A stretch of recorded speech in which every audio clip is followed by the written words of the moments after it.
Bueno, compañeros, buenos días a todos, siendo las 10:15 de la mañana del día 29 de julio del año 2020. Vamos a dar inicio a una nueva clase de registro de pozos. En particular, vamos a ver hoy el perfil sónico o el registro sónico. Es un registro acústico. Como hemos visto ya las herramientas anteriores, algunas radioactivas, como el gamma ray, el gamma ray espectral, el density y el neutro. Todos son radioactivos. Y ahí vimos uno electroquímico, que fue el de potencial espontáneo, o SP. Este registro es acústico, o sea, lo que aquí funciona es el sonido, la señal que se emite es un sonido. Aunque lo que se emite es un sonido, pues aquí el registro sónico no mide en sí una longitud de onda, ni una frecuencia, ni una amplitud, que son las unidades de medida del sonido.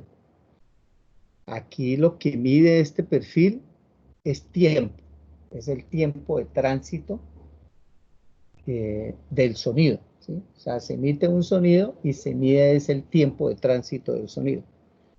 Entonces, al final, lo que vamos a tener de unidad de medida en este registro es tiempo en milisegundos, o sea, en milésimas de segundos o microsegundos, ¿sí? O sea, son tiempos muy cortos. ¿Por qué? Porque la distancia entre la fuente emisora del sonido y los receptores es muy corta también. Entonces, empecemos. Aquí tenemos una fotografía de ese registro sónico. Este registro sónico es un registro que tiene una particularidad desde el punto de vista físico, y es que fácilmente se identifica visualmente cuando uno lo ve, por ejemplo, en el patio, cuando se está armando la sonda o cuando se está calibrando la herramienta. Se diferencia de todos los demás registros por sus, digamos, ranuras. Como ustedes lo pueden ver, tiene una serie de ranuras, parece como una guacharaca, esa que utilizan los vallenatólogos para tocar, ¿sí? O sí, una guacharaca, o yo no sé cómo también le llamarán. Eh, entonces, esa es una característica propia.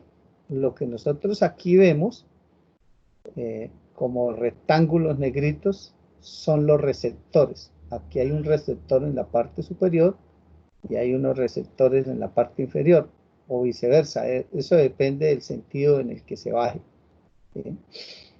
Entonces vamos a observar, bueno, esa es otra fotografía, aquí lo vemos el registro sónico en la parte, digamos, profunda, no este de acá, sino el de allá, donde están los dos operarios.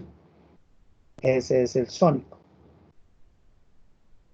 Arriba vemos, inclusive aquí está el density arriba, vean. Bueno, desde el punto de vista, digamos, gráfico, pues siempre se identifica con las ranuritas que ya te mostré, de guacharaca. Aquí están los transmisores, que los vimos en la fotografía, y arriba están los receptores. Entonces voy a devolverme la fotografía para que lo vean. Aquí están el transmisor, no sé si me dan el ratón o la flechita. Ese es el transmisor, y aquí abajo están los receptores. 1, 2, 3, 4 receptores. Aquí se ve mejor. Transmisor del sonido y 1, 2, 3, 4 receptores. Bueno, esa es la configuración, ¿sí? La distancia es lo de menos, porque esa distancia finalmente, pues, de acuerdo a la configuración que tenga la herramienta, pues se hace una operación matemática para llevar el, digamos, el tiempo de tránsito de la onda sonora y que me quede en microsegundos por pie, ¿sí? Por pie. Siempre se establece por pie. ¿Por qué? Porque la primera herramienta que se diseñó solo tenía un transmisor o una fuente y un receptor, no más. Y estaban separados un pie. Eso fue la primera herramienta que se diseñó, un pie. Entonces, la unidad de todos los cálculos, digamos, matemáticos y fórmulas quedaron en función de esa unidad. O sea, quedaron en función de microsegundos por pie. Entonces ya cuando otra empresa entra a diseñar otra herramienta con otras características o distancias, pues ellos tienen que adaptar el tiempo para que lo den también por pie. ¿Para qué? Para que respete pues la consistencia de unidades en las fórmulas. Entonces todo se da por pie. Entonces aquí tenemos que volver a repasar, digámoslo así, unos conceptos que ustedes vieron en física sobre ondas, ¿sí? Me imagino que ustedes vieron ondas y partículas por ahí en física 2 o física 3. Cuando yo fui estudiante en los años 80, la asignatura se llamaba ondas y partículas y otra que veíamos era electromagnetismo, otra que veíamos era mecánica, la mecánica que llamábamos mecánica barata, que creo que es la física 1 de ustedes, ¿sí? Porque ahora ustedes tienen física 1, física 2 y física 3. Nosotros no la vimos con esos nombres. Pero bueno, allá uno de los conocimientos que ve que hay dos tipos de ondas, de propagación de ondas. Las ondas P y las ondas S, ¿sí? O sea, las ondas compresionales son las ondas P y las ondas que llamamos nosotros de cizalla, también las llaman, que son lo que también ocurre, por ejemplo, en los sismos. Esto es muy importante también tener estos conceptos claros cuando hablamos de fracking por la sismicidad, para que ustedes también entiendan que no es lo mismo tener un sismo a gran profundidad, como lo que ocurre, por ejemplo, aquí en el nido sísmico de Bucaramanga o Santander, que son sismos generados a más de 140 kilómetros de profundidad. Y esa onda sísmica se propaga hacia superficie y cuando sale a superficie, pues esa sale como de cizalla, ¿sí? O sea, sale una onda S, se mueve como una onda S. En cambio, cuando es muy superficial el sismo, así la magnitud sea baja, genera obviamente un problema, digamos, de desastres más complicados, más difíciles. Y eso solo lo entienden quienes conocen muy bien el comportamiento de las ondas en la sismicidad. Eh, para que ustedes lo entiendan, por ejemplo, ahorita hay una polémica en Bogotá con respecto al metro elevado. Los geólogos que saben de ese asunto dicen que hacer un metro elevado en Bogotá es un riesgo muy grande desde el punto de vista de sismicidad. ¿Por qué? Porque Bogotá queda o está construida en lo que fue antiguamente un lago que se sedimentó. Entonces son unas capas muy blandas, sobre todo de arcilla y arenas también muy blandas, poco compactadas porque son sedimentos muy jóvenes, que ellos dicen que cuando un sismo sale a superficie, pues lógicamente esas arcillas y esas arenas son como una especie de atenuante, o sea, generan, generan una especie de, o sea, llamémoslo nosotros que no conocemos eso, porque yo no soy experto en la parte tectónica y de sismicidad, pero lo que sí he podido hablar con ellos y yo les interpreto, es como si eso fuera un amortiguador, ¿sí? Como si amortiguaran la sismicidad, porque los edificios como tal no están amarrados a una roca sólida, o sea, no están amarrados a una roca, porque cuando es sólido se llama roca y cuando ya están sueltos se llaman suelos, ¿sí? Entonces, ellos explican que al hacer el metro elevado, lógicamente tiene que hacer pilotes de hormigón y tiene que en el fondo generar pues una especie de platinas también de hormigón para poder soportar el metro, pero que eso va a dañar las arcillas y las arenas en su plasticidad y las va a volver rígidas. Entonces, que eso va a llevar a que a futuro, en un sismo, pues lógicamente el resultado de esos sismos van a ser muy diferentes a lo que son hoy en día sin metro elevado. Entonces ellos dicen que como Bogotá, pues no es construido igual que en Bucaramanga, que desde hace muchos años aquí se ha construido con unas normas, digamos, más estrictas de sismicidad por estar en un nido sísmico, pues Bucaramanga ya tiene por ley o por norma una construcción antisísmica, que fue lo que, por ejemplo, favoreció en el 2013, cuando hubo el sismo de 6.6 que duró más de 70 segundos y que no hubo ningún desastre. Ese sismo en otra ciudad diferente de Bucaramanga, como Medellín, Armenia, Pereira, mismo Bogotá, hubiera sido catastrófico, ¿sí? Porque muchos edificios hubieran ido al suelo. Entonces eso es lo que hoy los geólogos están, digamos, cuestionando en Bogotá por lo del metro elevado. Inclusive va a haber un foro virtual estos días con la participación de la alcaldesa Claudia López, donde algunos de ellos que conocen del tema le van a exponer a ella de ese riesgo que se va a generar en Bogotá con el metro elevado, que lógicamente fue lo mismo que ocurrió en México. Dicen que en México las características de México son muy similares a Bogotá, también construidas sobre, eh, digamos, un humedal sedimentado, y que por eso los sismos en México generan muchos desastres, debido a que se construyó un metro elevado y el metro elevado pues le quitó las propiedades de amortiguamiento que tenían las arcillas en esa zona, y por eso los edificios pues quedan muy averiados y se caen. Entonces, compañeros, algo similar a lo de México es lo que se está discutiendo con Bogotá.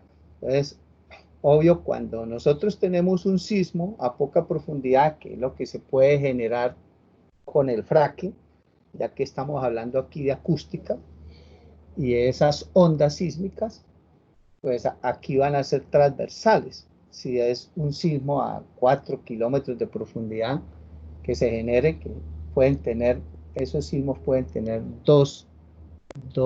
digamos, dos fuentes o dos causales.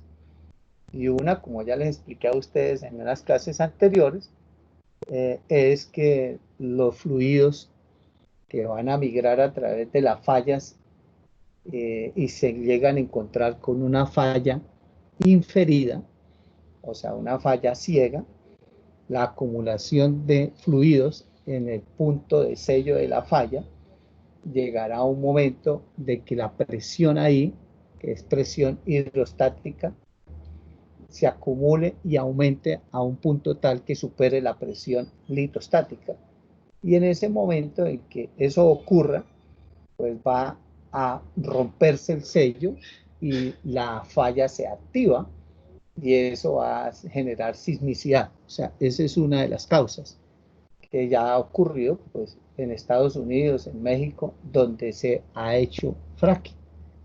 Ha sido a raíz de ese fenómeno. Pero aquí en Colombia, últimamente los científicos, pues geólogos y que conocen del tema y que tiene que ver también con la física, y que ustedes tuvieron que haberlo visto también cuando vieron físicas, es la famosa resonancia. La resonancia es la acumulación, digámoslo así, de sismos. Entonces, los geólogos lo explican de una manera muy sencilla y la resonancia es que cuando se encuentran ondas de la misma magnitud y con la misma frecuencia, ellas se acumulan o se suman. Me explico para que lo entiendan mejor. Si yo tengo sismos, por ejemplo, de 2 en la escala de Richter y genero en otro punto eh, otros sismos de 2 también en la escala de Richter, estos dos se van a unir y resulta un sismo de 4. Algo así es lo que explican ellos con la resonancia, que uno lo ve en física en la parte de acústica. Entonces ellos dicen que ya nosotros tenemos un nido sísmico natural a 150 kilómetros de profundidad, que es la unión de las 3 placas tectónicas. Entonces, generar sismos encima, ¿sí? A 4 o 5 kilómetros de profundidad, entonces esos sismos también que va a generar el fracking y que la industria petrolera lo reconoce, que son sismos muy pequeños, que no los vamos a sentir los seres humanos, y eso es cierto porque para uno sentir un sismo, él tiene que tener una magnitud de más de 3.8, o sea, todos los sismos que se generen a menos de 3.8 de magnitud, nosotros no lo sentimos. Y resulta que aquí en el nido sísmico, en Santander se generan más de 70 sismos de menos de 3.8 en el día. Por eso es un nido sísmico. O sea, nosotros no sentimos los sismos que se generan. Son insensibles, sí, o sea, no los son, ¿cómo se diría? Eh, bueno, no los palpamos nosotros.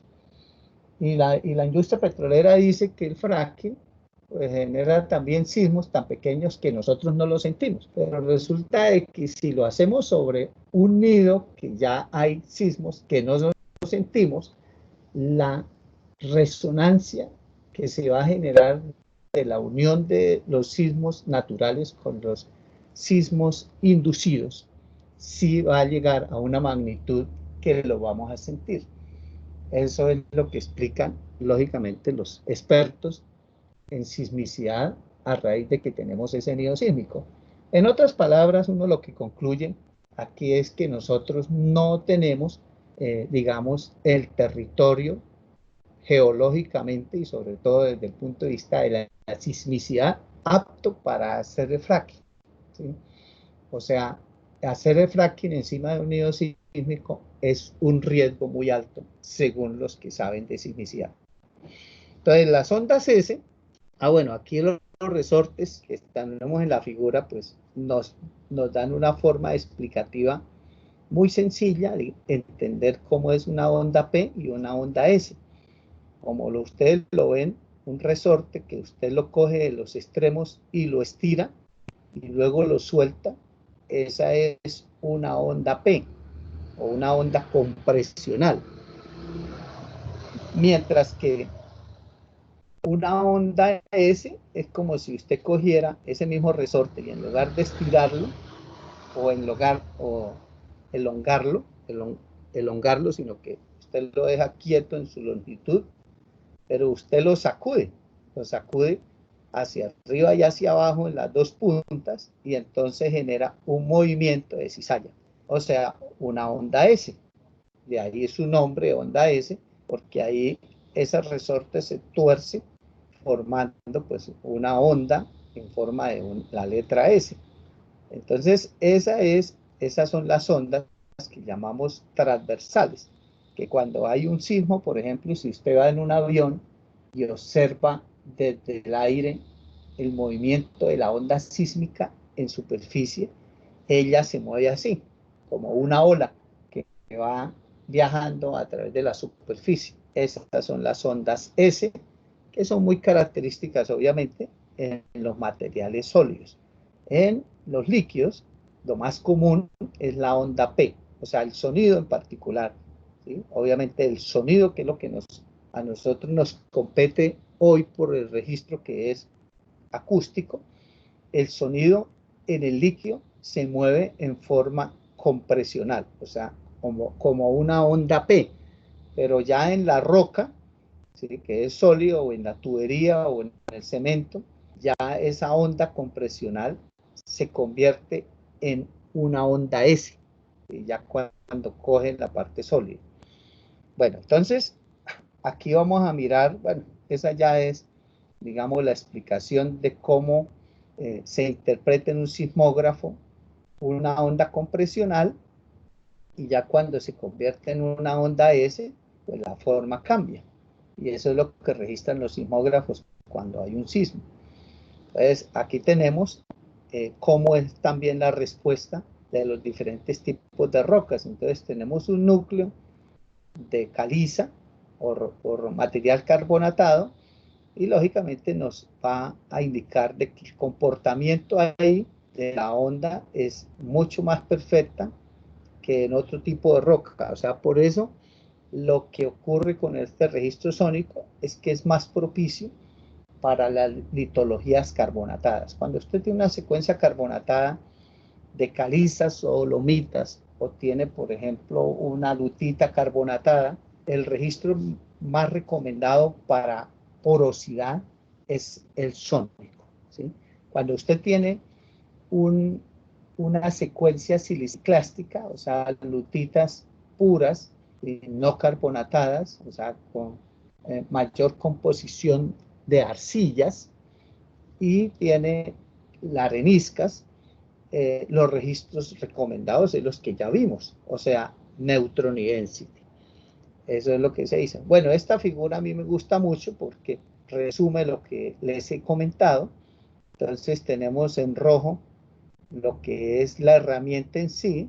Entonces tenemos abajo la fuente, o sea, el transmisor del sonido, y como se dan cuenta, pues el pozo está lleno de lodo, ya sabemos que está lleno de lodo, entonces es un líquido, y la onda cuando sale de la fuente sale como onda P, y cuando llega a la pared del pozo, sabemos que esto se corre, bueno, este registro se puede correr en hueco abierto o en hueco revestido.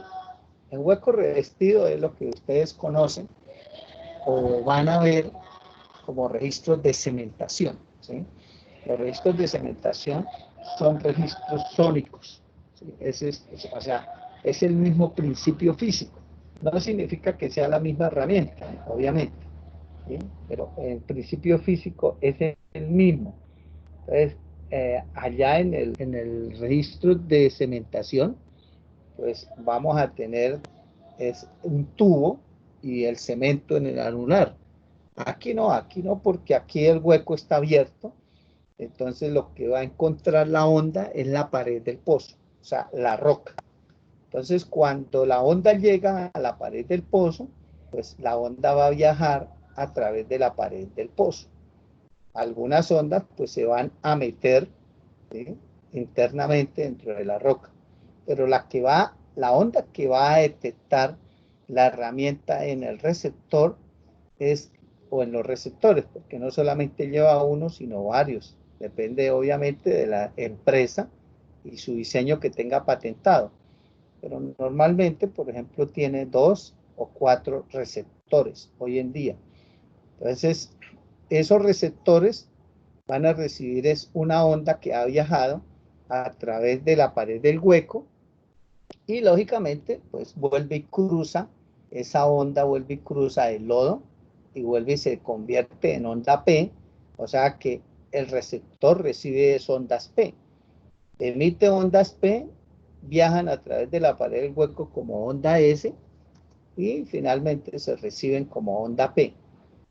Hay dos, obviamente que hay dos tiempos porque usted va a tener recepción de ondas P, producto de las ondas que viajaron por la pared del hueco, y va a tener ondas P que van a viajar a través del lodo, ¿sí? Porque cuando se emite el sonido no solamente va a estar direccionado a llegar a la pared del hueco nada más. Las ondas, digamos, van a difundirse, no a propagarse mejor. Las ondas van a propagarse a través, lógicamente, del lodo hacia arriba y hacia abajo y hacia la pared del hueco. Pero ¿cuáles llegan primero? Llegan primero las que van por la pared del hueco. ¿Y por qué llegan primero las que van por la pared del hueco que las que van por el lodo? Porque el sonido viaja a mayor velocidad por los sólidos, ¿sí? O sea, ustedes ya lo saben, que el sonido viaja a mayor velocidad en los materiales que son más densos. A mayor densidad, repito, el sonido viaja a mayor velocidad. Al viajar por la pared del hueco a mayor velocidad, pues va a llegar más rápido esa onda a los receptores. Entonces ese tiempo de tránsito va a ser más corto, ¿sí? Mientras que las ondas que van por el lodo se van a demorar más en llegar, entonces ese tiempo es más corto.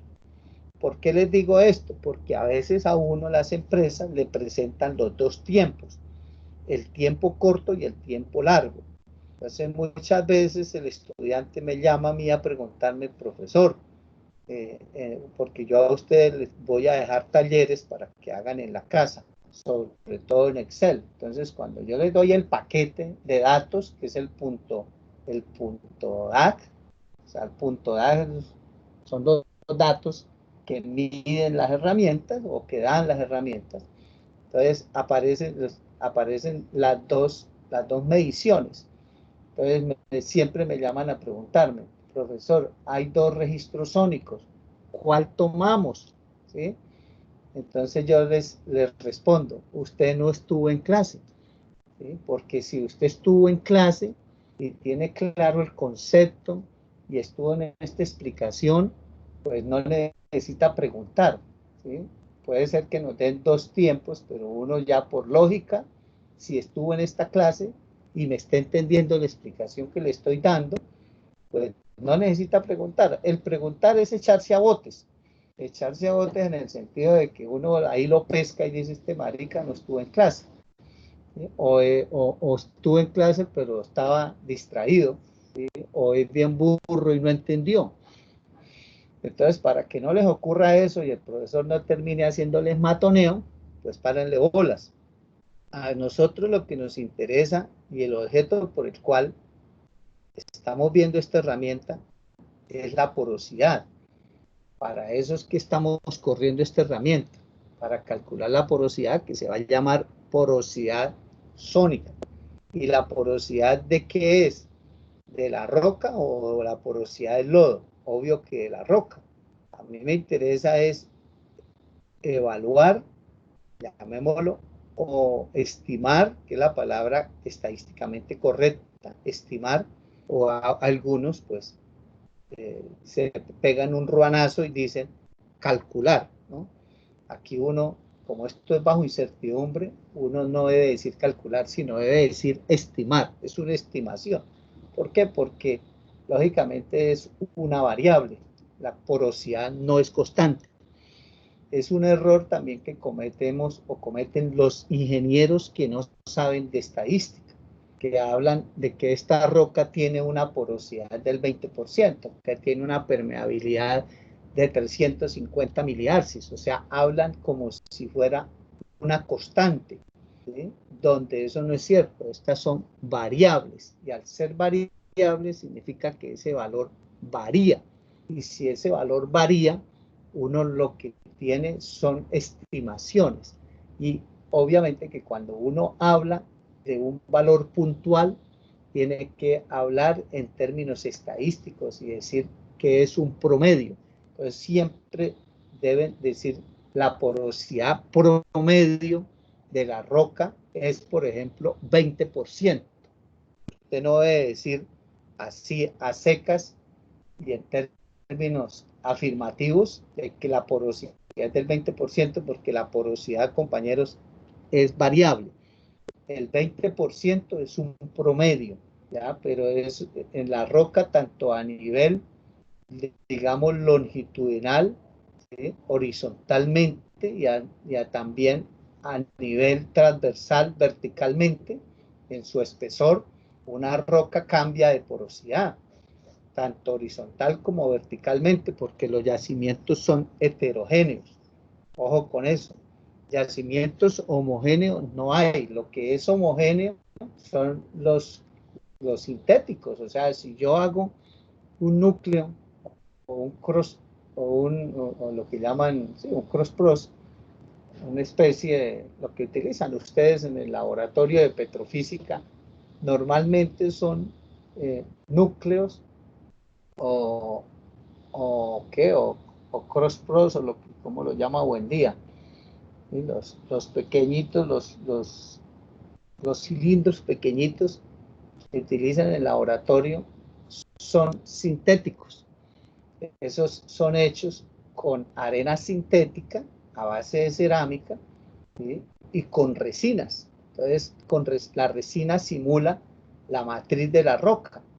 Y obviamente, pues, esos núcleos sintéticos, pues, se hacen ya con una porosidad y una permeabilidad constante. Y usted los compra. ¿Sí? Los compra y dice, yo quiero un núcleo de 20% porosidad, Profe, ¿se llaman plot? Y una permeabilidad. Sí, los plot. Estos son los plot, gracias. Los plot son cuando en la materia de petrofísica, ¿ya la vieron? ¿Cierto? ¿O la están viendo? Ya la vieron, ¿no? Sí, sí, señor, ya la vimos. Sí, señor. Ah, bueno, cuando ustedes la vieron, y me imagino que estuvieron en el laboratorio o fue el semestre pasado, no alcanzaron a estar en el laboratorio, sí.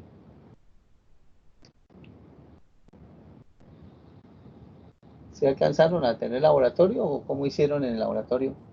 Profe, es que yo ya cierto que la vi hace como 2 semestres.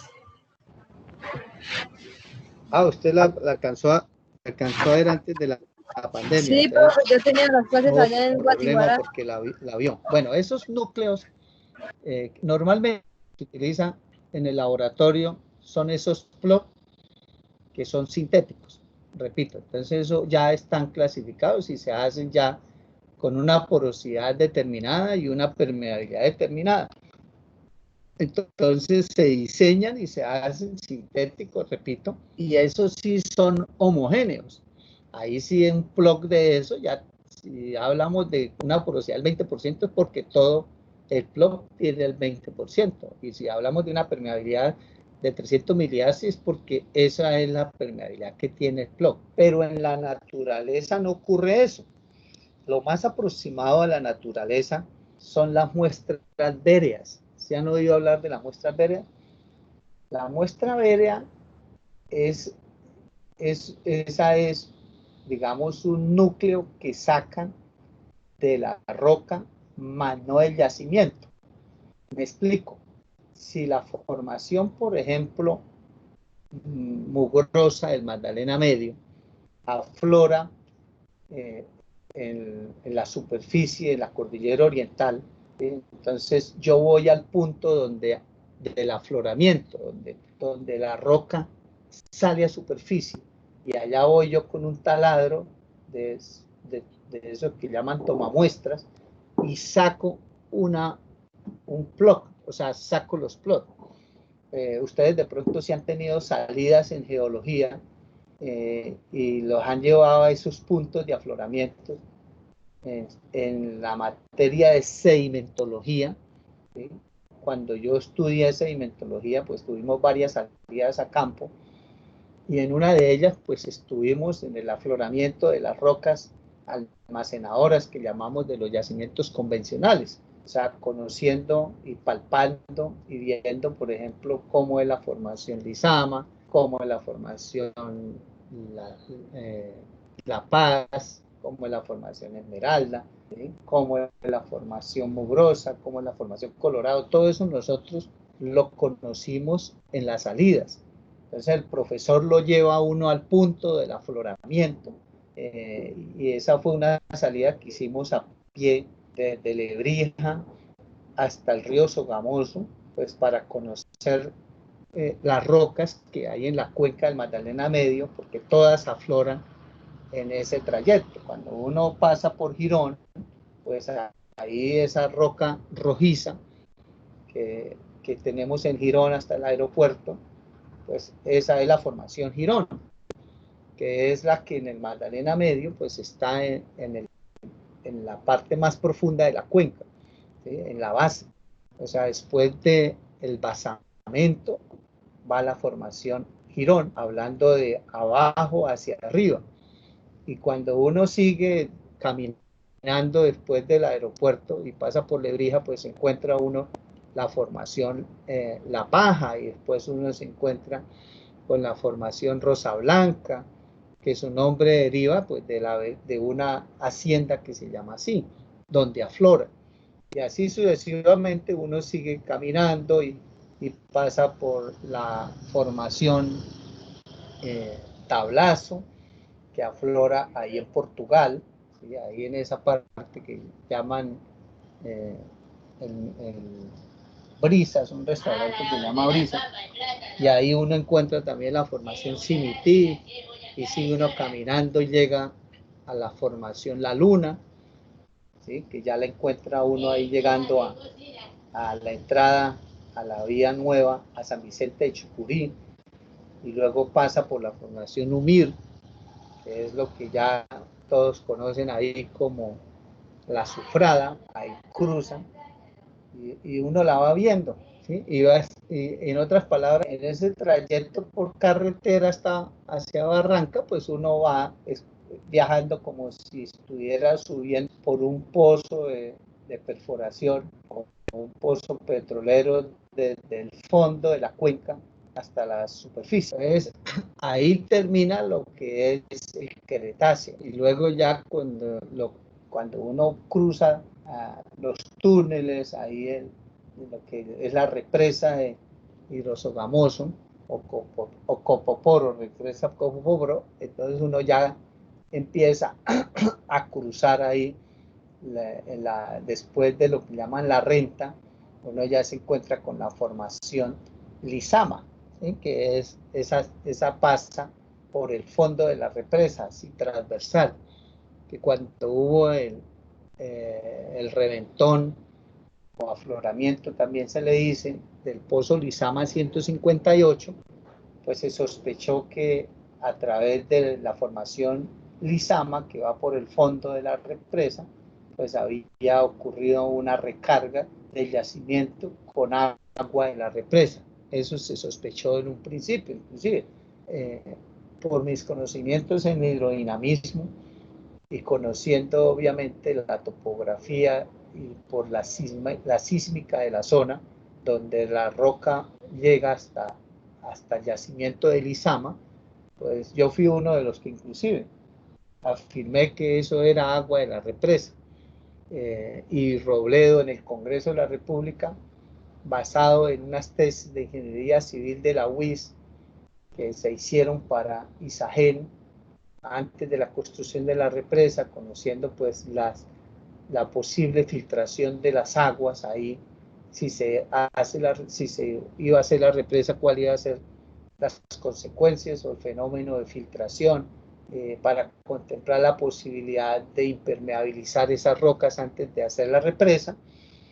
Todos esos estudios lo hizo la Escuela de Ingeniería Civil, y a partir de esas tesis de grado, pues se concluyó de que posiblemente quien había recargado el yacimiento del Lizama en el pozo Lizama 158 había sido la represa, y que lógicamente el yacimiento con la llenada de la represa había pasado de ser volumétrico a ser por influjo de agua, o sea, con recarga natural de agua. Y muchos, inclusive de la industria, pensaron lo mismo, porque en los yacimientos de Payoa y provincia, pues se ha dado el fenómeno de un aumento de presión de los yacimientos. O sea, los yacimientos han aumentado de presión y la producción de los pozos ha aumentado, o sea, como si se le hubiera inyectado agua al yacimiento, como si se hubiera implementado un método de recobro secundario. Entonces, todos, o sea, y puede ser que la represa haya tenido ese fenómeno, eso es más probable, sobre todo en Payoa y provincia. Sin embargo, cuando el pozo dejó de aflorar, o sea, que de un momento a otro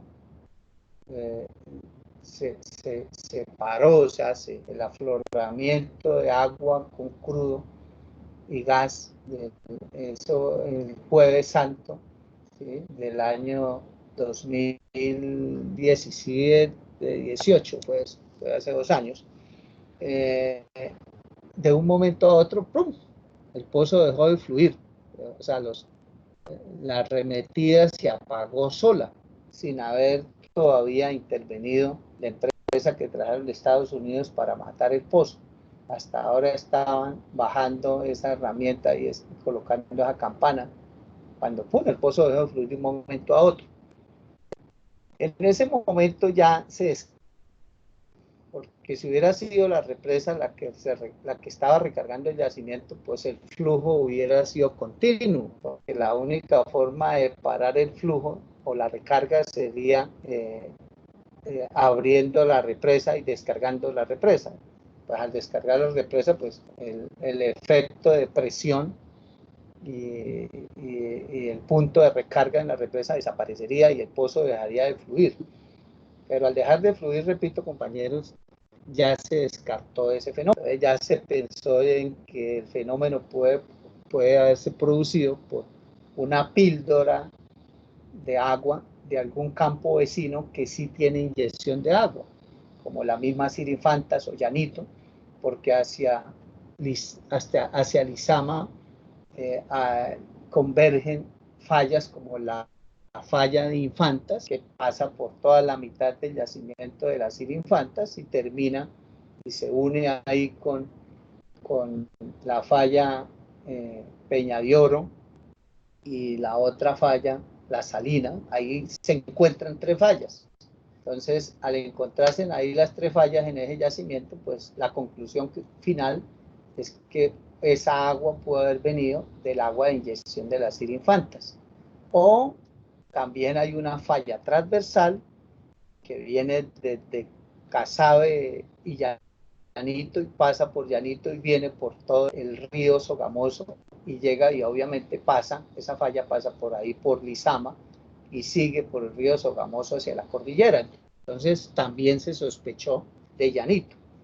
Entonces, lógicamente, pues el único que puede llegar a una conclusión final de qué generó la recarga y el aumento de presión del pozo Lizama 158, pues es Ecopetrol, que es el dueño del pozo y que puede, pues, hacer estudios y utilizar trazadores radioactivos y hacer monitoreo. El resto, pues, son solo conjeturas, sospechas que se han dado, se presentan.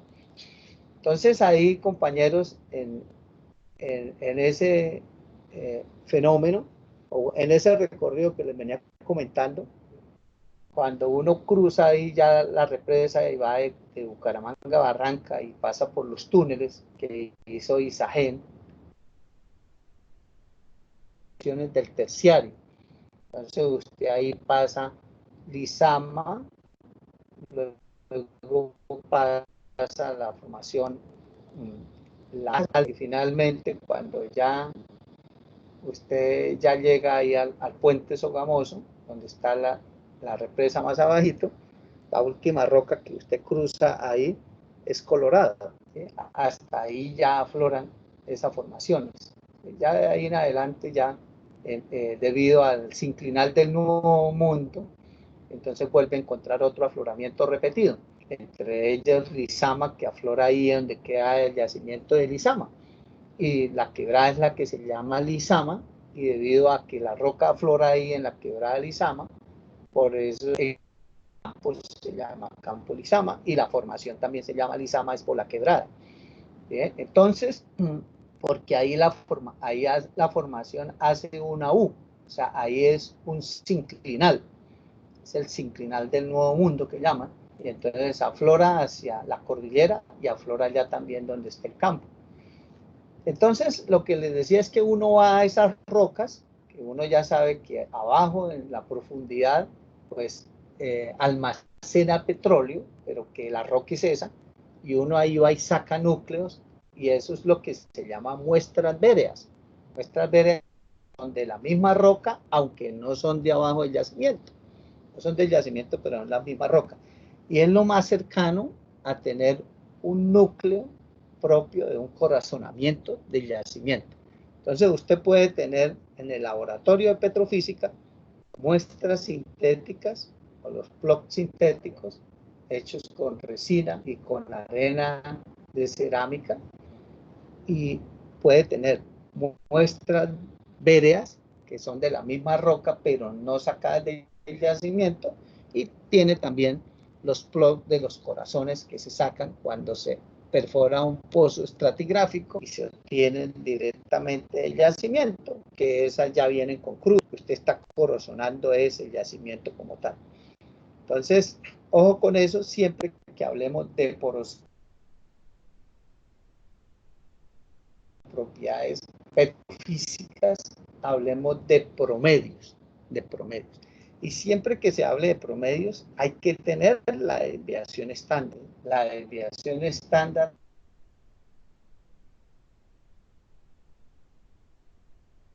una porosidad promedio del 20% con una desviación estándar del 5%. Así usted está hablando correctamente. Usted no se lo escucha a ningún ingeniero de petróleos que lo hable así. Los geólogos sí lo hablan así. ¿Y por qué los geólogos sí lo hablan así? Porque ellos sí tienen la cultura de la estadística, porque ellos ven estadística en el pensum en forma obligatoria. Nosotros no. Inclusive, ustedes saben que el pensum, por ejemplo, en el que yo estudié, no tenía estadística. El siguiente pensum, que se reformó en el 85, tampoco tenía estadística. Ya la estadística entra hasta en el 2005, pero entró electiva, o sea, el que la quiera ver. Entonces, no todos la ven. Y hasta ahora ya se va a adquirir esa cultura, y los futuros ingenieros van a hablar, al igual que los geólogos, desde el punto de vista de las probabilidades. Es para los del pensum nuevo del 2015 hacia acá, que yo creo que algunos de ustedes vienen con el pensum nuevo, o de pronto ninguno todavía, porque los que vienen, no, ustedes no tienen el pensum nuevo, porque el pensum nuevo ya tiene estadística obligatoria, ¿sí? Pero ellos no tienen la materia como registro de pozos, sino como evaluación de formaciones. Y como este curso se llama registro de pozos, significa que ustedes vienen del pensum viejo. O sea, que los que saben estadística es porque la vieron electiva, ¿sí? Y que por eso yo al principio del semestre les dije, si ustedes aún pueden matricular estadística, ¿sí? Si aún la pueden matricular, si le falta una electiva, matriculen estadística, porque para mí, yo no concibo un ingeniero de cualquier tipo de ingeniería, ¿no? Sea ingeniero químico, ingeniero industrial, ingeniero mecánico, o sea, lo que sea. Yo no concibo un ingeniero sin que sepa estadística. No lo concibo. O sea, es mocho. Ese ingeniero es mocho, le falta una mano. ¿Sí? Eso es como decir que un ingeniero sin haber visto los cálculos. O sea, que un ingeniero sin haber visto cálculos, pues raro, ¿sí? Yo sí lo vi una vez, porque la UCC montó ingeniería de mercados, estoy hablando pues hace muchos años, y cuando se fueron a graduar, el IFES no los dejó graduar, no dejó graduar a esos ingenieros de mercados. ¿Por qué? Porque revisaron el plan de estudios y no tenían cálculos. Pero ¿cómo así un ingeniero que sea profesional en mercados o mercadotecnia, vaya y venga? Pero que le van a dar el título de ingeniero de mercado, ¿cómo así que ingeniero y no vio cálculos? Entonces le tocó a la UCC recoger a todos, o sea, recogerlos no, porque no los dejaron graduar, ¿sí? Volverlos a llamar a clases y meterles durante un semestre, ¿sí? Un semestre les metieron los 3 cálculos ahí, o sea, cursos, digamos, no cursos dirigidos, sino cursos, o sea, los metieron en un salón de clase con profesor y todo, fueron curso intensivo, en el que en un solo semestre vieron cálculo 1, cálculo 2 y cálculo 3. Y yo lo digo porque obviamente yo fui de cálculo. Espera un momento.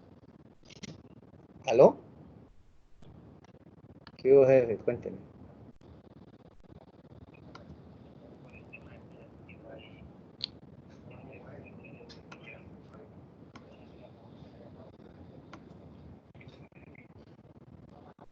O sea, pero me repite, jefe, me repite.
Compañero, espera un momentico, que es que me llamó el congresista que yo asesoro, que están en un debate sobre regalías.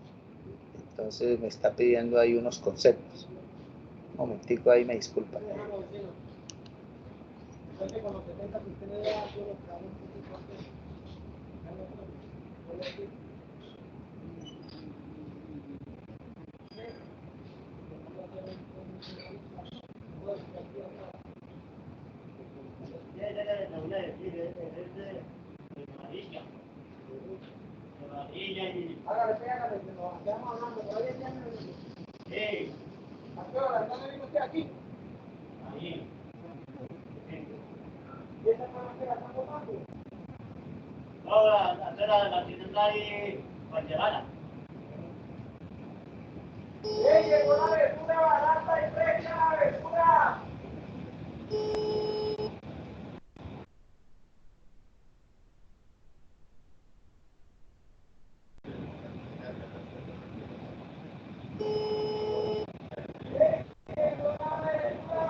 Correo de voz.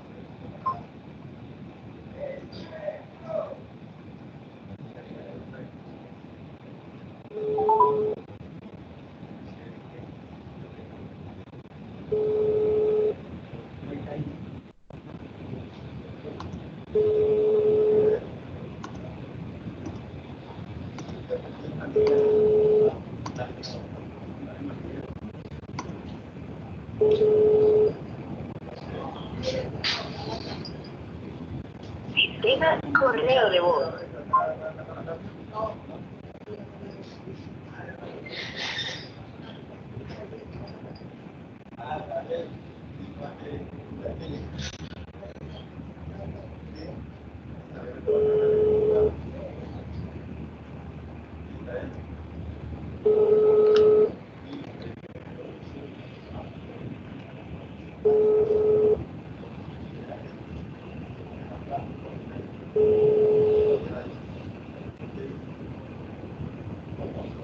Sistema correo de voz.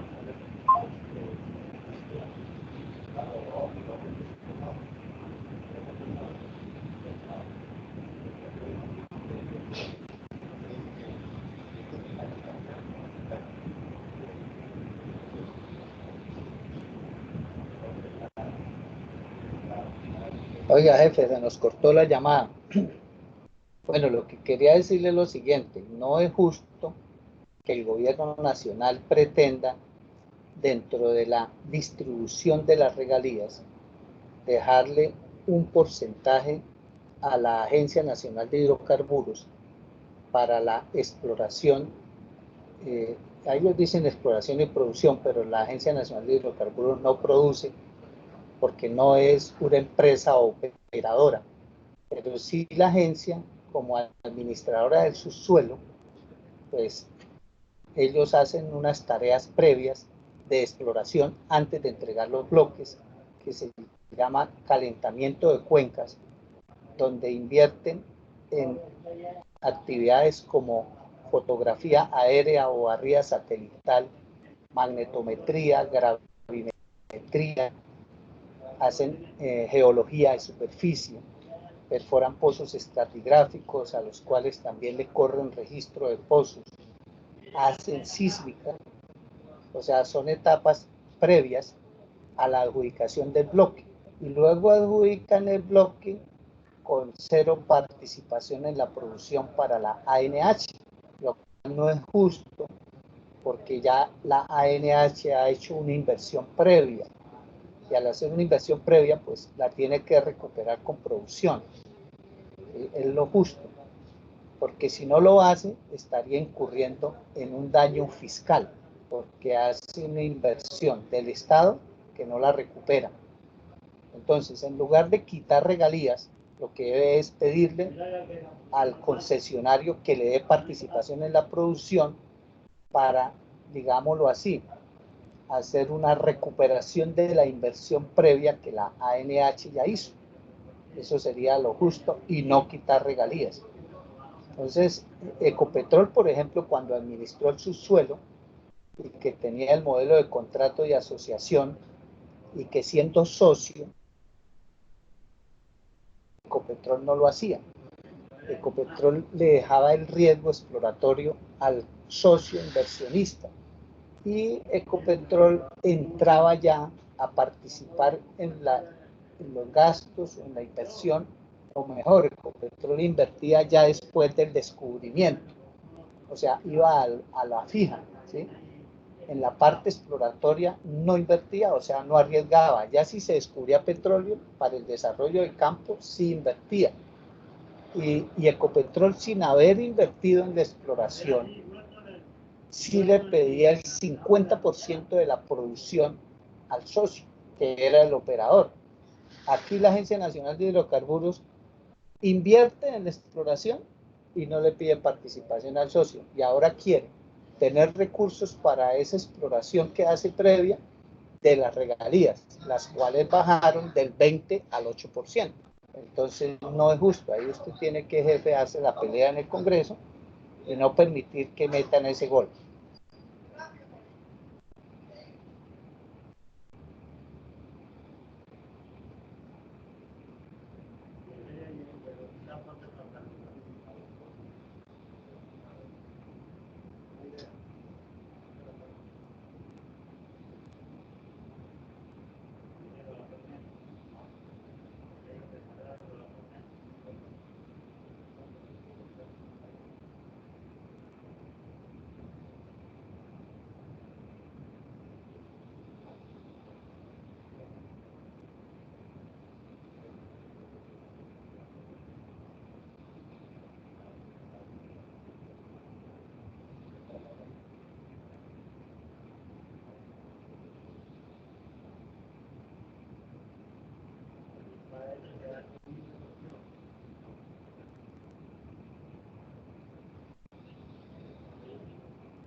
Bueno, compañeros, sigamos. Ay, nos cayó la llamada, pero ahí le dejé un mensaje de voz que está en pleno debate sobre el proyecto de ley que presentó el gobierno nacional para reglamentar el acto legislativo 05 del año pasado, donde se reforma el artículo 361 de la Constitución, que es lo que es más conocido como el Sistema General de Regalías, que para que ustedes lo tengan claro, es algo muy diferente a la liquidación de las regalías. La liquidación de las regalías en Colombia están regidas por la ley 756 del 2002, que fue donde se derogó la ley 20 del 69, donde se acordó una liquidación de regalías del 20% y se pasó a una liquidación de regalías escalonadas de acuerdo a la producción por campo. Y de acuerdo a las estadísticas que se tienen de los campos descubiertos y declarados comerciales desde la aprobación de la ley 756 del 2002 hacia acá, las regalías que pagan en promedio las petroleras es del 8%. Obviamente, esos campos nuevos, ¿no? Los campos viejos o campos maduros que los tiene Ecopetrol, Ecopetrol pues paga regalías del 20% porque son campos descubiertos antes de expedida la ley. Inclusive en aquellos campos cuyos contratos de asociación terminaron después de expedida la ley, como el caso de Rubiales, el caso de Cusiana, el caso de Cupiagua y otros, las regalías que Ecopetrol paga son del 32%. ¿Por qué? Porque ahí esa ley 756 del 2002 es chistosa. Yo no sé qué se fumaron los congresistas ese año, porque decidieron que a los campos nuevos, que lógicamente son empresas multinacionales que llegan a Colombia, les bajaron las regalías, pero a Ecopetrol, que somos nosotros mismos, que es el que finalmente termina recibiendo los campos cuando el contrato termina y entra Ecopetrol a ser el operador, a Ecopetrol sí lo abrochan con regalías del 32%.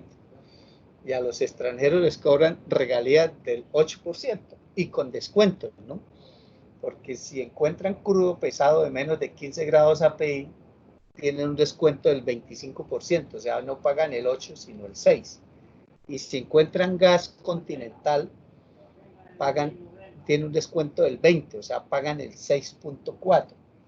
Y si encuentran gas costa afuera o hidrocarburos de yacimientos no convencionales, tienen un descuento del 40%, o sea, pagan regalías del 4.8. O sea, lo que, por ejemplo, si se le da luz verde al fracking, que es no convencional, el fracking va a pagar regalías de 4.8, mientras que Ecopetrol de sus campos viejos paga el 20 o el 32%. O sea, nosotros mismos nos damos puñal. Así de brutos somos. Bueno, compañero, entonces volviendo a nuestra explicación aquí del registro, no sé de qué estaba hablando, se me perdió el hilo, pero bueno, volvemos aquí al registro. Lo importante de este punto de vista de la parte acústica es el tiempo de tránsito, ¿no? Entonces aquí esta gráfica también nos muestra cómo la onda sonora que se emite desde la fuente emisora, ella viaja obviamente a través de la roca. Bueno, yo les decía que la primera onda que llega a los receptores, ¿sí? Obviamente son las ondas que viajan a través de la pared del hueco. ¿Por qué? Porque es material sólido. Y al ser material sólido, pues viajan a mayor velocidad. O sea, ustedes saben que el sonido viaja más rápido en el agua que en el aire y viaja más rápido en un material sólido que en el agua, ¿sí?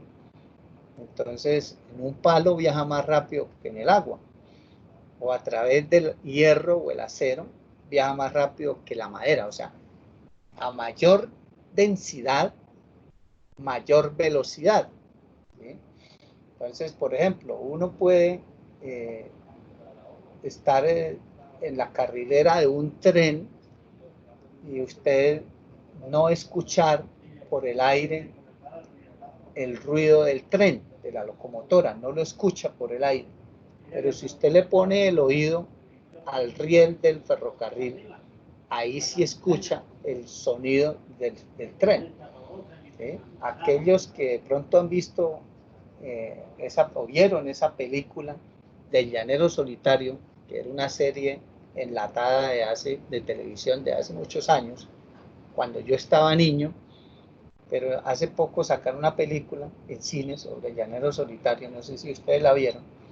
Ahí uno ve un acto que hace Toro. Toro es el amigo del llanero, que él coloca el oído en el riel, ¿sí? Para escuchar el ferrocarril donde viene y calcula y dice, está a tantos minutos el tren para pasar por acá. Bueno, ahí ya es una cuestión de exageración, porque ya con base en el ruido que escucha él, pues calcula el tiempo en el cual va a llegar, más o menos así. Así es que funciona el registro, ¿sí? O sea, ¿por qué? Porque la onda sonora viaja más rápido por el hierro del riel del ferrocarril que por el aire. Entonces, aquí pasa lo mismo, y ese principio, pues ustedes lo vieron en física. Entonces, al final, vuelvo y repito, ustedes van a tener dos medidas de tiempo en el registro sónico. ¿Cuál es la que vamos a utilizar nosotros? Pues el tiempo corto, porque el tiempo corto es la onda que pasa por la roca. Un momentico que me está marcando nuevamente el representante. Qué pena con ustedes.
Bueno, compañeros, qué pena con ustedes, pero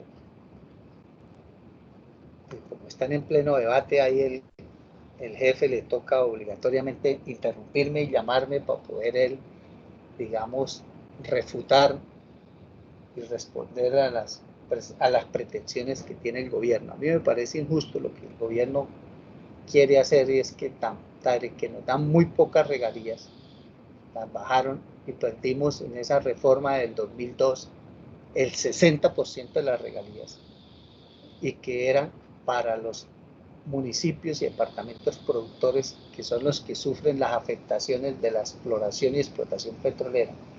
En el 2011 se las quitaron y las pasaron al gobierno nacional, ¿sí? Para lo cual pues tuvieron que reformar la Constitución, porque la Constitución del 91 dejaba claro de que esas regalías eran para los entes territoriales productores como una compensación por las afectaciones que se le generan, y porque el país ya recibía a través de Ecopetrol el 50% de la producción. Entonces la nación con el 50% de la producción era más que suficiente para, digamos, tener una participación o una retribución por esa riqueza que se explota del subsuelo. O sea, suficientes recursos para la nación, con ese 50% de la producción. Y las regalías pues, eran para los entes territoriales, pero ustedes saben que luego vino Uribe y cambió el modelo de contrato, y el país se desprendió de la participación en la producción, al volver a un modelo de concesión donde el país no recibe participación en la producción, solo las regalías. Entonces lo que hizo luego Santos fue que, como Uribe se desprendió de la participación en la producción, entonces Santos le quitó a los entes territoriales productores las regalías y se las llevó para Bogotá. El año pasado lo que hicieron fue una reforma en la cual le devolvieron el 20% de las regalías a los entes territoriales. Lógicamente las capitales, que no sufren las afectaciones de la industria, entonces se quedaron con el resto. Bueno, todo, porque hay un 10% que es para ciencia y tecnología. Entonces, si quitamos ese 10% y el 20% que cogen los entes territoriales, el 70% de todas formas lo siguen recogiendo, captando las ciudades, como por ejemplo Bogotá, que no tiene exploración y explotación petrolera. El metro de Bogotá, del que estábamos hablando hace poco, se va a hacer es con recursos de regalías. Entonces, no es justo que ahora la ANH quiere también coger parte de esas regalías para hacer exploración, o sea, para hacerle calentamiento de cuencas a las petroleras, hacerles prácticamente la tarea y luego entregarles el bloque con cero de participación. Entonces, lo correcto es que la Agencia Nacional de Hidrocarburos si invierte en la exploración, pues prácticamente entra a ser es un socio, porque está invirtiendo en la exploración. Y lo lógico y justo es que le diga a la petrolera, deme una participación en la producción, como lo hacía Ecopetrol, y eso que Ecopetrol no invertía en la exploración. Entonces esta vaina, hermano, por eso es que yo estoy en contra de esa política petrolera. No es que esté en contra de la industria, estoy en contra de la política, porque es una política nefasta de saqueo de nuestra riqueza, y nosotros como colombianos no podemos permitir eso. ¿Sí? Por más ingeniero de petróleos que uno sea, uno también no tiene que pensar en el país. O sea, uno no puede aceptar de que ese negocio sea tan leonino y tan perjudicial para las finanzas del Estado, porque con qué recursos vamos nosotros a apalancar el crecimiento y el desarrollo económico y social de este país, para que estamos con la salud quebrada, ¿sí? Con la educación de mala calidad. Ustedes deberían de tener matrícula cero, como ocurre en México, como ocurre en Argentina, como ocurre en Chile, que no pagan matrícula a los estudiantes universitarios. Ustedes también deberían de tener matrícula cero, y que lógicamente de esa riqueza que explotan y se están llevando, pues algo le quede al país para satisfacer las necesidades básicas del pueblo. Entonces, nosotros nos hemos entregado de una manera tan descarada que lo que se configuró fue un saqueo de esta riqueza. Y eso es en lo que uno debe estar en contra, de ese saqueo de esa riqueza. No en contra de la industria, sí, que vengan, pero que sea un negocio gana-gana, que ganen ellos, pero que nosotros también ganemos.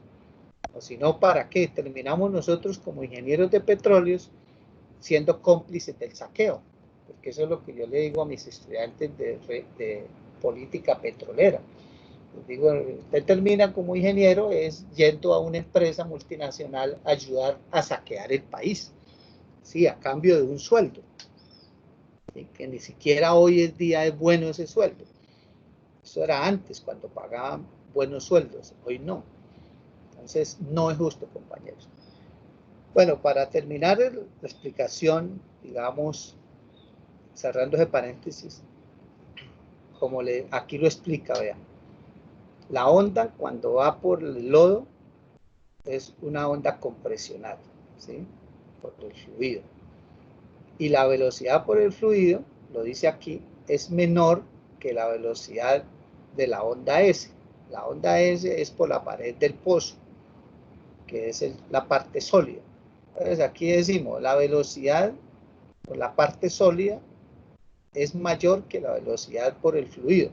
Entonces la onda que va a llegar primero, repito, a los receptores, lógicamente es la onda que va por la pared del pozo.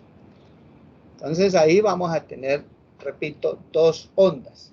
Entonces aquí esta figura pues nos lo deja más claro.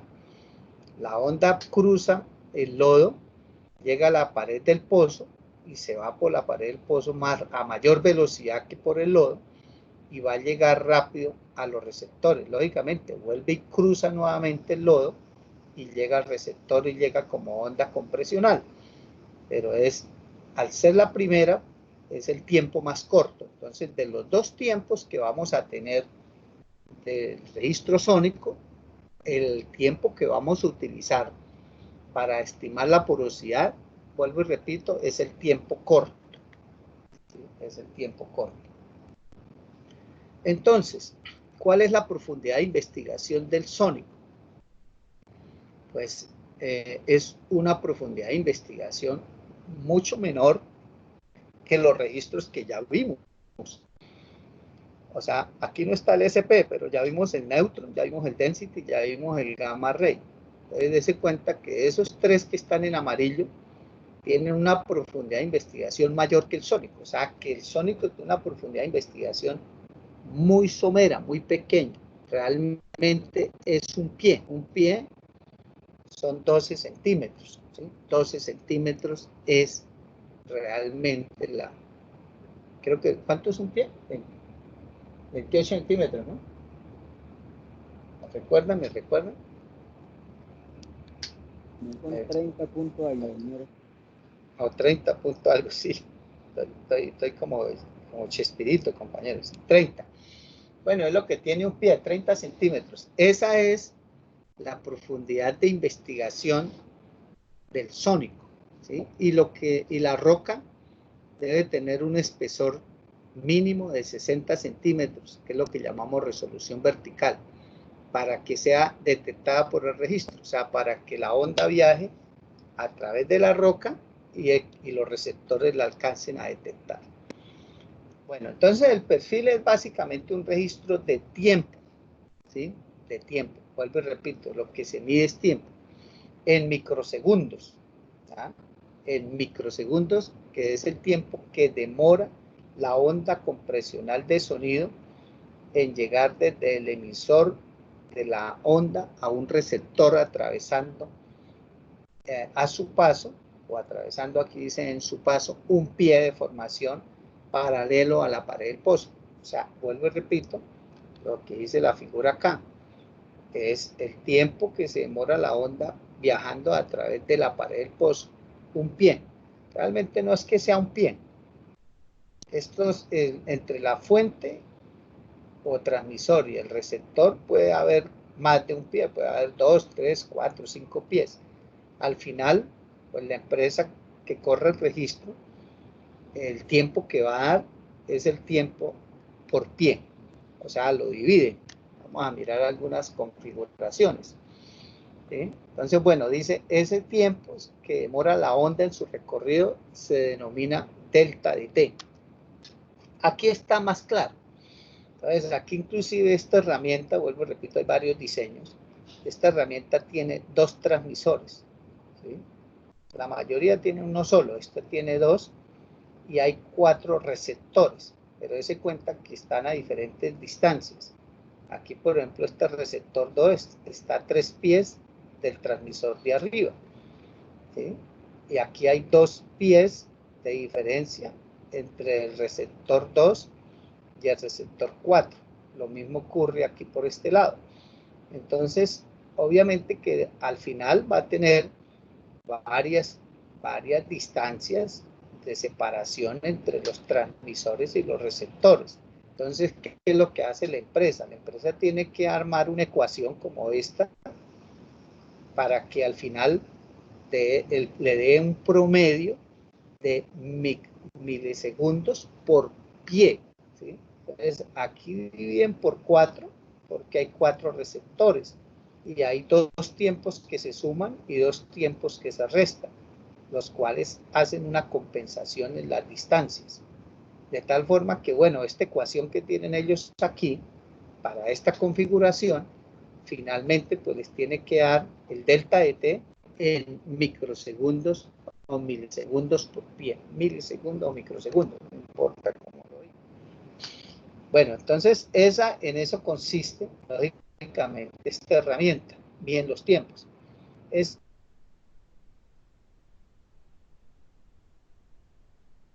El que nosotros vamos a utilizar es el más corto porque es el que viaja por la pared del pozo. No importa, lógicamente, si aquí lo que muestran es que no importa si la herramienta no está centralizada, ¿sí? Porque de todas formas ahí lo que se está midiendo es un tiempo de tránsito. Entonces no importa, dice que no, eso no afecta. Bueno, dice, se mide el tiempo transcurrido entre la detención del primer arribo, ¿sí? Ten cuenta que es el primero que llega y hoy el primero que llega es el más corto. Entonces se mide el tiempo transcurrido entre la detección del primer arribo a los 2 receptores correspondientes, o sea, los 2 primeros. Los tiempos son leídos y promediados automáticamente en un computador en superficie. El computador también obtiene el tiempo.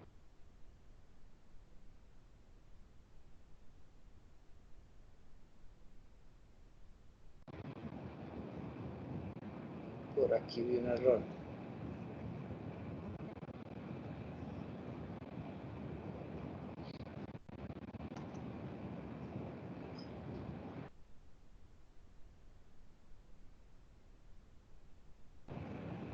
Ah, sí, aquí está. Esto parece.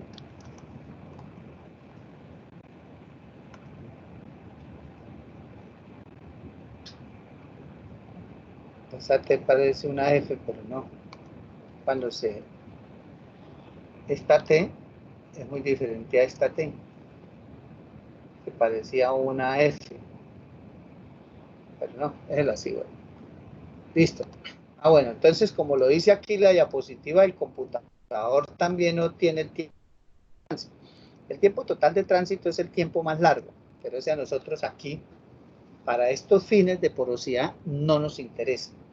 Entonces, la velocidad del sonido en litologías comunes de las formaciones varía entre 1800 y 7000 metros por segundo aproximadamente.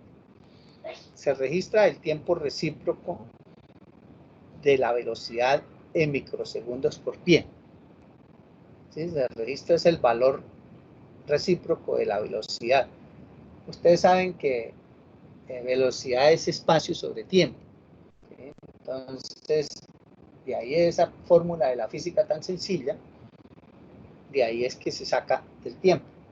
Entonces ya, si la velocidad es espacio sobre el tiempo es el espacio sobre la velocidad. Y el espacio pues es un pie. Entonces ahí es donde se obtiene ese tiempo que ellos dan. Bueno, nosotros no nos compliquemos la vida en estos detalles, digamos, de definiciones, porque realmente lo que a nosotros nos interesa es el valor que ya la empresa nos va a dar, ¿sí? O sea, el tiempo en milisegundos. Bueno, el tiempo de tránsito integrado se presenta una serie de marcas registradas en el margen izquierdo. Bueno, eso lo registra. Entonces, ojo que esta es la pista donde va el registro sónico. Entonces, como ustedes se pueden dar cuenta, hay dos mediciones. Aquí hay un tiempo largo, que es este, es lo que llaman el tiempo total de tránsito en milisegundos, y hay un tiempo más corto, que es este. Este es el más corto, ¿por qué?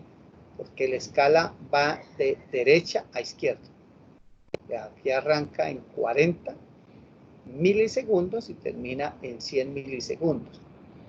¿Sí? Entonces, ¿cuál es el que nos interesa a nosotros? Este corto, no el largo, sino el corto. Vuelvo y repito, siempre o casi siempre dan ambos tiempos, ¿sí? Porque el tiempo largo a veces lo utilizan para otros fines. La porosidad nos interesa es este tiempo. Con ese tiempo, pues nosotros vamos a una fórmula que fue desarrollada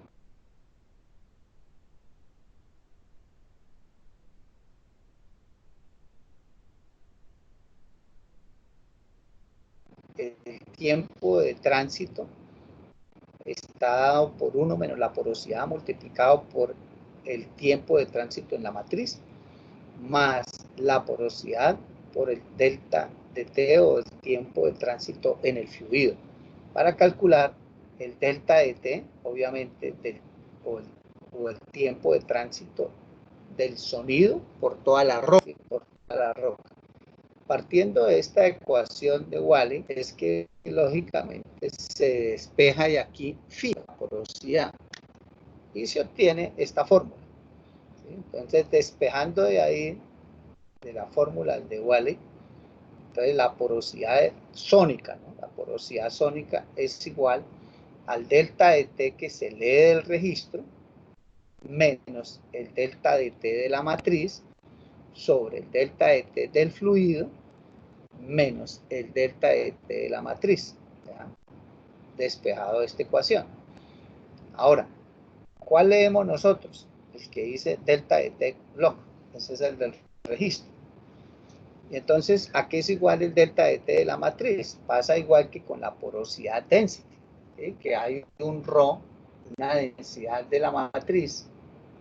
Entonces, dependiendo de la litología, también hay unos tiempos y hay unas tablas. Dependiendo de la litología, pues ya se sabe el sonido, qué tiempo de tránsito tiene a través de una arenisca, a través de una lutita y también a través de los fluidos. Aquí dice, por ejemplo, que el delta de T de los fluidos es alrededor de 189 milisegundos por pie, que corresponde a una velocidad del sonido en el fluido para más o menos 5.300 pies por segundo. Entonces eso más o menos da un delta de T de 189. Entonces para eso pues hay unas tablas, al igual que la tabla para ver la densidad de la matriz para la fórmula de porosidad density. De la misma manera hay tablas para conocer cuál es el delta de T de la matriz. Entonces, lógicamente que hay delta de T para velocidades cuando la onda es compresional o onda P, y para cuando la onda es obviamente de cizalla.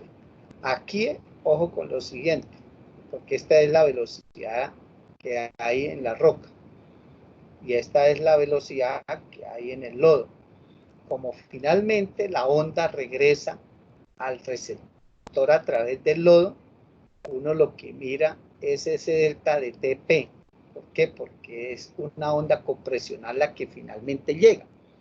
Nosotros no, la herramienta no va a leer, digamos, un tiempo de la onda a través del hueco de la roca, porque el receptor no está en la roca, está en el lodo.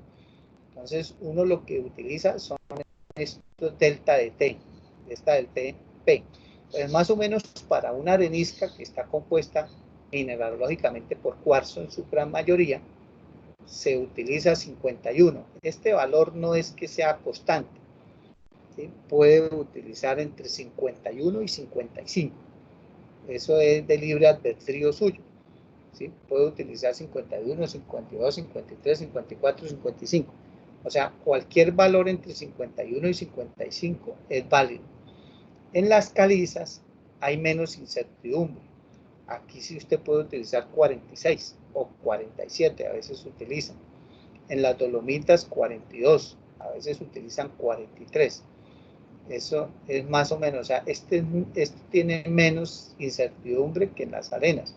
Por eso es que cuando la roca es carbonatada, dicen que el mejor registro para porosidad es el sónico, porque tiene menos incertidumbre, ¿sí? Para el agua también hay diferentes rangos porque va a depender de la salinidad.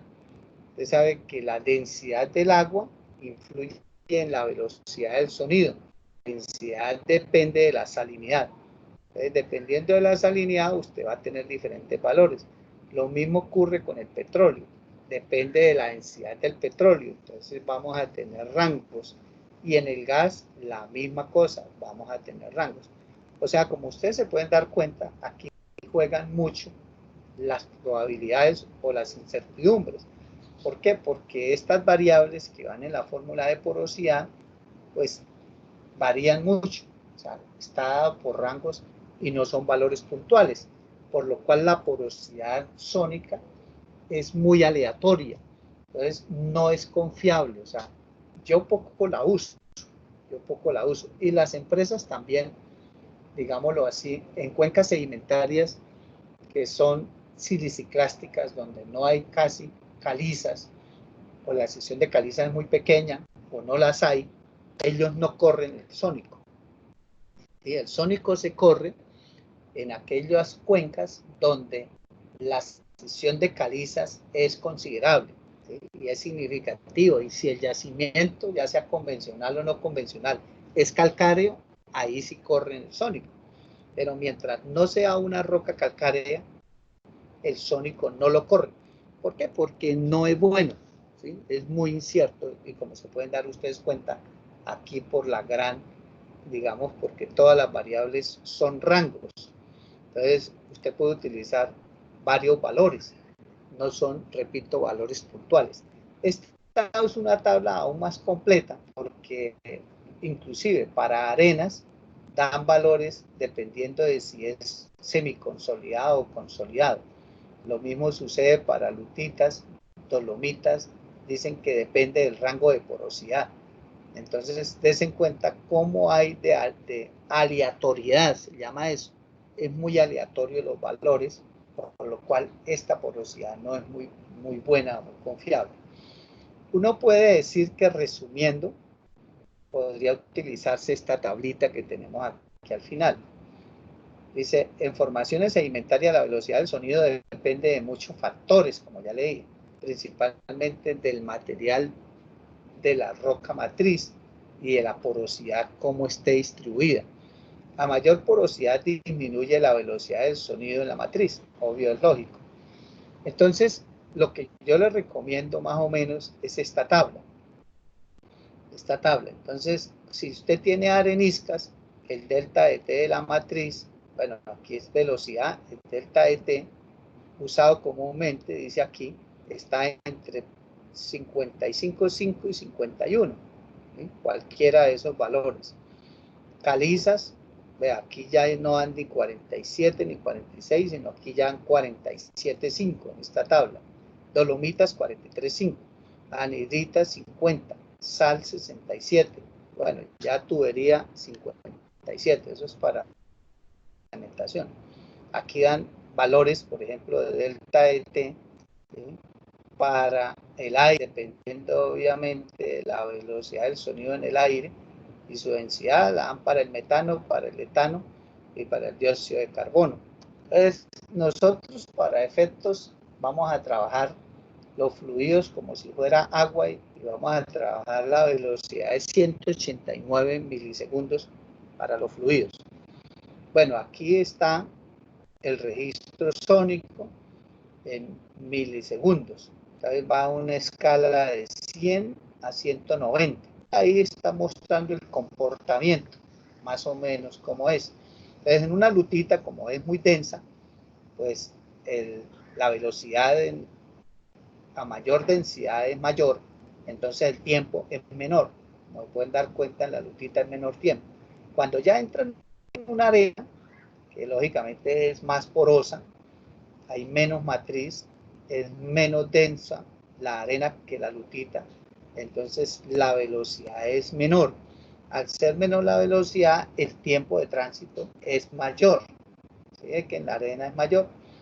Cuando esta arena tiene agua, como en este caso, obviamente va a depender también no solo de la densidad de la matriz de la roca, sino de la densidad de los fluidos que hay dentro de la roca. Entonces aquí nos están mostrando que en esta parte hay gas, pero en la parte de abajo hay agua. Entonces el agua tiene mayor densidad que el gas, eso lo saben ustedes. Entonces el sonido va a viajar más rápido en el agua que en el gas dentro de la misma roca. Entonces dése cuenta que cuando ya en la zona de agua, pues lógicamente la velocidad del sonido es mayor, el tiempo es más bajo y se cae. ¿Sí? Si tuviera hidrocarburos, pues también el tiempo va a ser más rápido, se cae porque la velocidad sería mayor en el líquido, en el petróleo líquido, que en el gas. ¿Ya? En el líquido viajaría más rápido y sería un tiempo más bajo. Y lógicamente también va a depender de la densidad de ese petróleo. ¿Ya? Ese es el comportamiento. Esta tabla es aún mucho más amplia. ¿Sí? Si usted quiere tener valores, es delta ETC compresional, es el que usted va a utilizar en caso de que usted ya tenga una caracterización mineralógica más detallada. Eso es si usted ya quiere poner más tiza o más precisión. Entonces, generalmente estas areniscas consolidadas tienen porosidades entre el 18 y 25%. En aquellas que presentan baja saturación de agua se presentan valores de tiempo mayores. Obviamente, si tienen menos agua, pues entonces va obviamente a demorarse a tener o demorarse más la onda porque la velocidad baja. Si hay más agua en la roca, está más saturada de agua, pues viaja más rápido y los tiempos son menores. Lo que había comentado ahorita en la figura del perfil. La presencia de arcillas húmedas aumenta el valor de la porosidad, lógicamente porque el agua que esté en las arcillas no se considera como matriz, sino que se considera como poro. En los carbonatos dice que en los carbonatos algunas veces la estructura y distribución de los poros suele ser diferente, obviamente lo que llamamos porosidad secundaria. Debido a que el tiempo de viaje de la onda depende principalmente de la porosidad primaria, se hace necesario hacer ajustes a la fórmula de Wally. Por tal motivo, a partir de la experiencia en campo se logra realizar una corrección que incluya la corrección por efecto de porosidad secundaria que se indica aquí. Entonces ya el delta ET ya toca modificar por dos constantes A y B multiplicados por uno menos la porosidad. Pero esta corrección no lo hace uno, esta corrección lo hace la empresa que corre el registro. Ella ya nos da un delta de T corregido, cuando obviamente son carbonatos. Cuando son arenas no compactadas, la fórmula de Wiley no es perfecta, por lo cual hay que hacerle un ajuste de compresibilidad. Entonces, la misma fórmula de Wiley, de que la porosidad sónica es igual a delta de T, leí en el registro menos el delta de T de la matriz sobre el delta de T del fluido, menos el delta de T de la matriz, para arenas no consolidadas toca multiplicar por 1 menos la compresibilidad. La compresibilidad de la roca pues es un valor de laboratorio. ¿Sí? Toca llevar un núcleo de laboratorio y obviamente someterlo a los esfuerzos de compresión para medir la compresibilidad. Sin embargo, esto es un cost-pros que se utiliza en combinación con el density y en combinación con el sónico cuando uno los combina los dos. Eso lo explico después. Bueno, esto es hacia dónde vamos. y el factor de formación que va a depender de la porosidad dependiendo del tipo de roca. Eso lo pasamos aquí. Lo que quiero mostrarles, cómo se puede calcular teóricamente la compresibilidad. Regálenme ahí 5 minutos y nos vamos a almorzar. Entonces, hay dos métodos para evaluar la compresibilidad. Obviamente, yo estoy hablando de métodos teóricos, porque el verdadero valor es el que uno tiene en el laboratorio de petrofísica. Sí, obviamente se tiene cómo medir en petrofísica la compresibilidad. Nosotros en la Escuela de Petróleos no tenemos cómo medirla, pero la Escuela de Ingeniería Civil sí mide la compresibilidad. Bueno, entonces tenemos el método de Rosuo. Rosuo, ¿qué es? La resistividad verdadera de la roca. ¿Sí? La resistividad que uno la mide con los registros de resistividad. Dice, es necesario comparar los perfiles sónicos y de inducción en una arena limpia o acuífero. Inducción es el registro de resistividad verdadera. El valor de RO obtenido del inducción se le divide entre RW. Nosotros ya lo aprendimos a calcular para obtener F. Estas son las fórmulas. ¿Sí? Entonces, si nosotros a partir del valor de la porosidad y de la resistividad calculamos lógicamente F, que ya lo tenemos, entonces dice, ya con el valor de la porosidad se obtiene una correlación y este valor se compara con la porosidad sónica de la ecuación de Welling. ¿Sí? O sea, para rocas compactadas. El valor de la compresibilidad es simplemente igual a la porosidad sónica, que se calcula con la ecuación de Welling, dividido en la porosidad despejada de la fórmula del factor de formación. Y entonces o sea, hay fórmulas para calcular el factor de formación por acá. Venga, le digo dónde está. El factor de formación. Aquí está, mira. El factor de formación uno lo puede calcular también en función de, digamos, de la resistividad.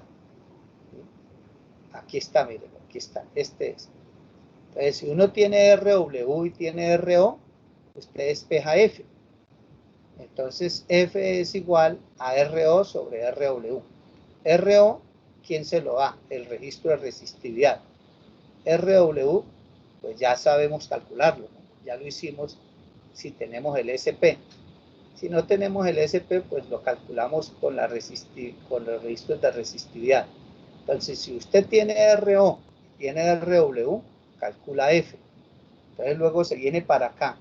Ya tiene F y tiene la constante A, que se puede obtener de aquí, dependiendo del tipo de roca que usted tenga, por ejemplo, no consolidada.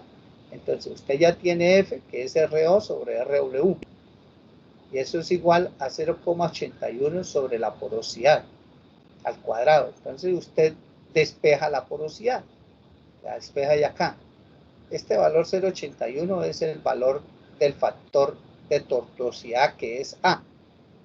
Y obviamente el valor al cuadrado es M, que es el exponente de cementación. Bueno, así, a grosso modo, pues yo de aquí, conociendo ya F y conociendo A, y conociendo M, pues despejo phi, que es la porosidad. Y voy acá, y agarro y divido la porosidad sónica calculada con Welling, ¿sí? Y la divido en esa porosidad calculada con las resistividades. Y ese cociente es la compresibilidad. ¿Sí? Esa es una forma de calcular la compresibilidad. La otra es haciendo una correlación o interrelación entre el density y el sónico. Entonces, la gráfica, uno cuando lo coge los dos registros density y sónico, los grafica. Y al graficar, obviamente, el valor de la densidad dada por el density con el delta de t dado por el sónico, finalmente termina usted con una línea recta. Usted lo que hace es hallar la pendiente. La pendiente de la red es la compresibilidad. esa es otra forma, obviamente, teórica, ¿no? Para hacerlo. Bueno, compañeros, eso es la teoría como tal. Muchas gracias por haberme esperado. Y ya en la próxima clase vamos a hacer un taller en Excel. ¿Vale? La próxima clase vamos a hacer un taller en Excel. Bueno, voy a hacerles un taller también en papel, donde vamos a utilizar ya las 6 herramientas que hemos visto. Hemos visto gamma ray espectral, SP, density, neutron y sónico. Hemos visto 6 herramientas. En la próxima clase, bueno, les voy a mostrar cómo es el comportamiento del perfil del sónico dependiendo de la litología, o sea, que lo interpreten visualmente, y les voy a hacer un taller en papel, como el que hicimos la vez pasada. Les voy a escanear unos registros y vamos a ir a hacer una profundidad determinada en una roca. Vamos a calcular las porosidades, vamos a calcular los volúmenes de arcilla y lógicamente vamos a la corrección por arcilla, vamos a calcular R todo, y también vamos a hacerlo en Excel, ¿sí? Vamos a hacerlo para hacerlo no en un punto, sino en toda la sección o en todo el pozo. Si uno tiene datos de todo el pozo, lo hace en todo el pozo, porque en Excel usted pues hace solo un cálculo y luego lo extiende a todo el pozo.